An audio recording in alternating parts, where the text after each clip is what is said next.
Hello, my friends. Jacob is here. Happy Tuesday to you. That's right.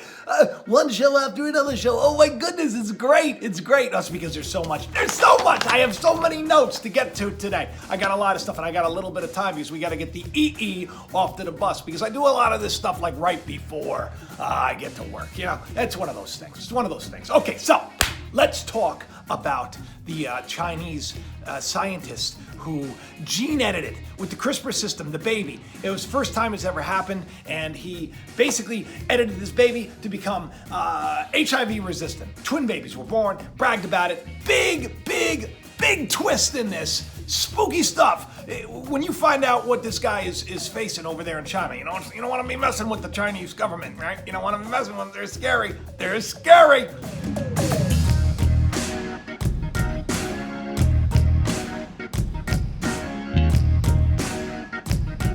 Very scary. And he's right now being held house arrest in a university room, basically. And huge breakthrough in those sonic attacks that happened in Cuba, which really had everybody up in arms over here in the United States, from Homeland Security to Nikki Haley at the UN. There was a big deal. They thought that this was not a good thing. They were saying that it was an attack against the United States of America. And today they released what they say is the cause of it, which is, you're going to find out, is very interesting and very silly.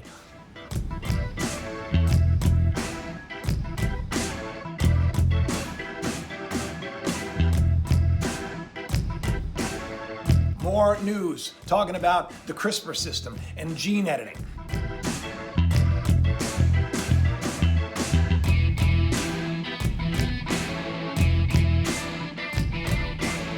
You know that I've done shows on how spooky gene editing can be, and how just a little while ago, maybe a year and a half ago to 2 years ago, back in 2016, there was big talk about releasing all of these genetically modified mosquitoes that would basically breed out a certain type of mosquito to get rid of, Zika, West Nile, and now malaria, big thing. But there's a twist in that as well. So I hope you're buckled up, people, because this is gonna be a fast, furious, crazy show.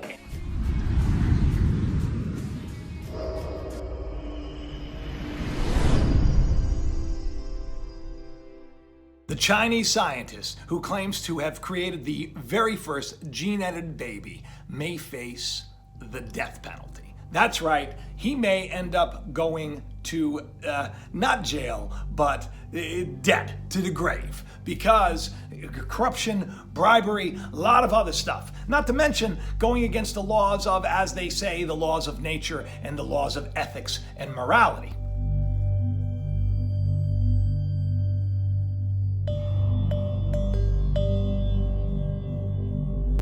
Chinese government talking about morality. I don't know, it's a slippery slope, right? In November, a scientist from China made headlines across the globe. He claimed to have produced the world's first gene-edited babies. I did a show on this. Check it out just a little while ago, okay? Because this just came out, probably maybe a month ago. I don't know. I'll link it at the end of the show. He altered the DNA of 7 human embryos to make them resistant to HIV. So far, this resulted in the birth of twin girls. Although he said more babies may be born soon. Okay. He, Jin Ku, from the Southern University of Science and Technology in Shenzhen, was widely condemned by the scientific community. He performed these experiments without fully understanding the long-term effects. That's one thing. Also, it was deemed highly unethical, potentially dangerous, morally bankrupt, corrupt. Playing God, right? Because we don't know, because this is a slippery slope. Next thing you know, like Putin talked about how they're gonna gene edit soldiers, right? Why don't they just gene edit people so they can see in the dark? Why don't they just gene edit people so that they can't feel pain? Why don't they just gene edit people so that they just really so incredibly handsome? They got their, the perfect features and the perfect jive, and they don't got a nose like this. How about they gene edit that out of the system? Where were they before I was born? I'm just kidding. I love my nose, even though sometimes it gets very stuffy, and I smell like I have superpower smell, and that can be tough when somebody has an accident. Chinese government launched an investigation into his claims. He apparently went missing just a little while ago, but then it later emerged that he was staying in a government-run owned apartment, possibly under some kind of house arrest. But in the article, the UK's Telegraph, some of his colleagues say he could be facing the death penalty, and if charges of corruption and bribery are brought against him. But I'm thinking really that he probably had the go-ahead. I'm thinking that it's just a cover story. I could be wrong. I don't know. I mean, how do you do stuff like this without, I mean, how do you keep a lid on this? You got people working with you. How do you keep a lid on this? You know, the government, I'm sure, is involved in this and probably funding it. So what are they going to do? They're going to kill him? They may even do that to cover themselves up, because when you're dealing with big corrupt criminals that are running countries, like you're back under Mao, it's a slippery slope, right? Okay, let's get into more gene editing madness. Okay, today's news. Malaria and Crispr. Gene editing causes complete collapse of mosquito population in major breakthrough for disease eradication. Approval in many countries like Africa, Brazil, and I think they even released some of these gene-edited mosquitoes in Florida for West Nile. This is spooky, because the idea is that within a couple of generations, it will totally eradicate an entire species of mosquito. Now, there's this thing.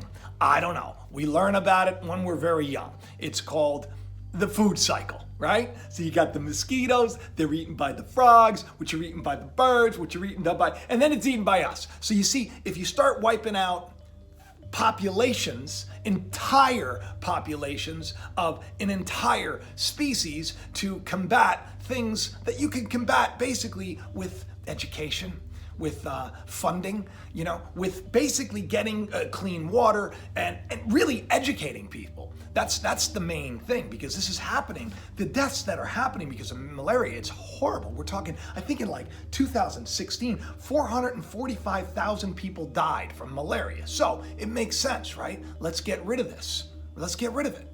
But what if this is more population control? What if it's under the guise of getting rid of malaria? And who's to say that malaria wasn't created anyway? We don't know, because a lot of this stuff, like Lyme disease, which a lot of people say started out here at that island out there on where I am in Long Island. They say that it started there, Lyme disease. Who's to say that this isn't some kind of biological nonsense, this biological warfare that's going on?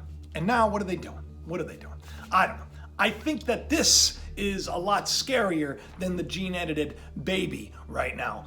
They're both scary, but this is like, I mean, this could have huge effects. So I'm not one for getting rid of the mosquitoes, for one, all right? I'm one for, you know, you don't go out after dark, you get rid of all the pools of water that are around, and you cover yourself with some natural organic repellent. That's, you know, that's one way of handling it. But, you know, what are you gonna do?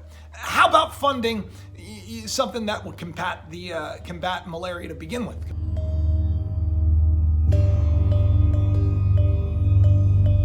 Malaria spreads when parasites infect the mosquitoes, and then those mosquitoes, they transmit it to humans. According to the Centers for Disease Control and Prevention, if we get rid of that particular type of mosquito, or at least decrease its numbers, we should be able to reduce the number of malaria deaths, as well as many animals that live on those mosquitoes. But, you know, whatever. Okay, sonic attack in Cuba. Remember that?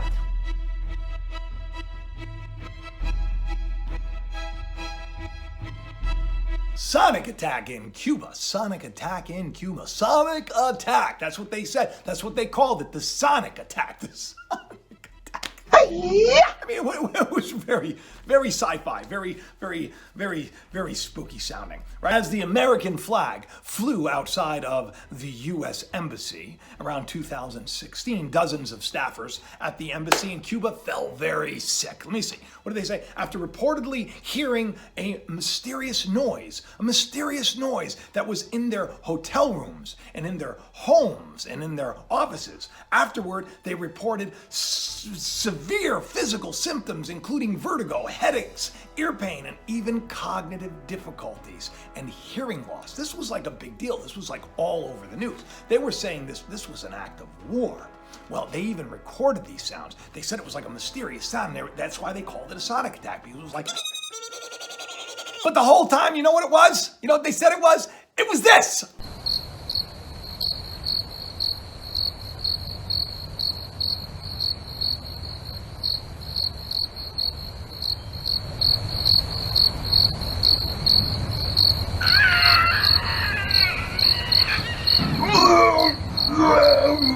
It was just crickets. It was just crickets. See, I didn't get nauseous or anything else. That's what they're saying. They're saying that this was caused by crickets. That sounds very weird, right? But now, what if it was? What if it was crickets and they weren't used to the sound of it? And what if, because people just put that thought. Now, we've talked about how the power of words, right? How people can be manipulated by believing certain things. I can whisper a certain thing in somebody's ear about somebody else, something that's really kind of mean and nasty. And guess what? Next thing you know, that person will believe it. Next thing you know, I can alter that person's course of life just by misleading them into thinking something is what it isn't, which is exactly what could have happened here. So they took this recording, they actually had these sounds and they analyzed it and they found that it was crickets. That's it. Nothing spooky, nothing to see here, just crickets, and a certain kind of cricket too. So bizarre, so bizarre. But, you know, a lot of people are going to say that it wasn't crickets. It couldn't be crickets. It couldn't be crickets. How could the sonic attack be crickets? How could they get physical symptoms? Well, remember those girls just a little while ago? There was a big deal with the dozens of girls in an Elsa Pereira, Florida school in Peru. There was an outbreak of contagious demonic possession.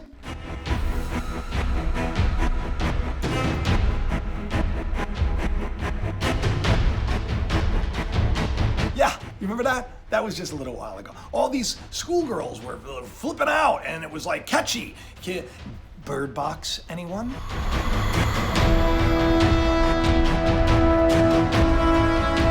Bird box, anyone?